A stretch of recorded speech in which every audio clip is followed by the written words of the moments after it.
I've been doing content. I started off on TikTok about, I don't know, I guess about 2 years now or coming up on there. Doesn't, doesn't seem like a long time, but it seems like a long time.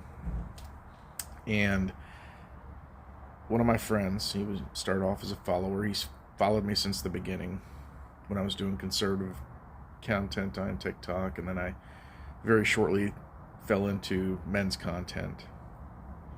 And he was with me through all 7 accounts before I finally decided to screw it on TikTok because it's too damn toxic and they will shut you down for no reason at all. He was a veteran like myself, a little older than me. We had a lot in common. The man had been divorced,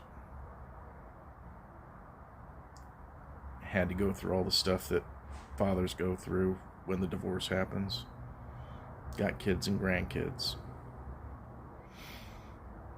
We had different views on some stuff. He was in favor of the jab, and he took it and he tried to extol the positives of it.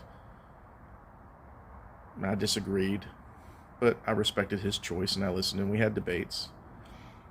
Then there were the talks about the relationships and the ex-wife and women and the destruction of his world and how he had to rebuild. All men go through this. All men go through this. I can't say all, that's not fair. 99% of men go through that. But when he had a bad day, he'd call me at 3 a.m. Progressively, his health got worse after the jab. He was fairly healthy before it. At first, it was this or that, body aches. Then it was heart problems. Then he couldn't fly, couldn't scuba dive because his body would blow up because of something that was wrong with him. Then he got put on a bunch of experimental treatments to try to fix things. And it progressively got worse. He couldn't go out. He couldn't interact with people. He wasn't living his own life anymore. We had always talked about getting together and going and getting a cigar and having a drink together. He likes his scotch. I like my whiskey. He was a good friend through those talks.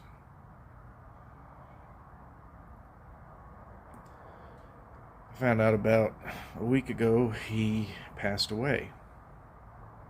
No, I knew it was coming. He knew it was coming, but he wouldn't outright say it, but he knew. And the mannerisms and the way he spoke. But it went from less than a year ago him telling me about, you should take it, you should get this particular mRNA.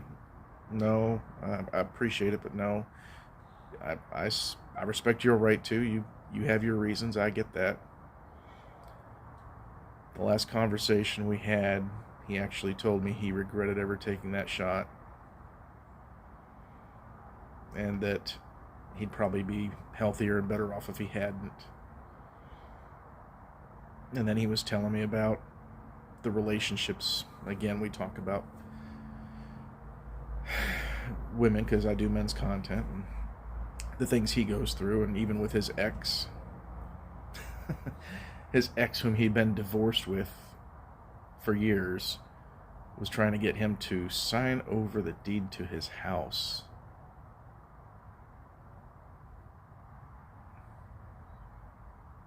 Because she had nothing else to fall back on, and she knew he was failing in health. The man's dying, and the woman is still trying to bleed him.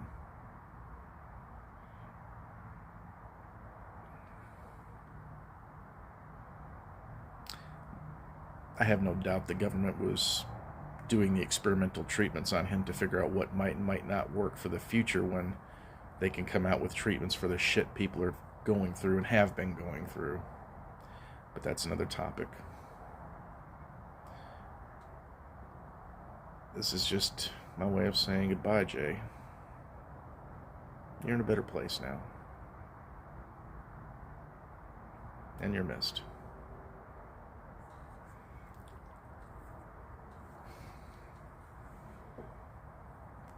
Till I see you again.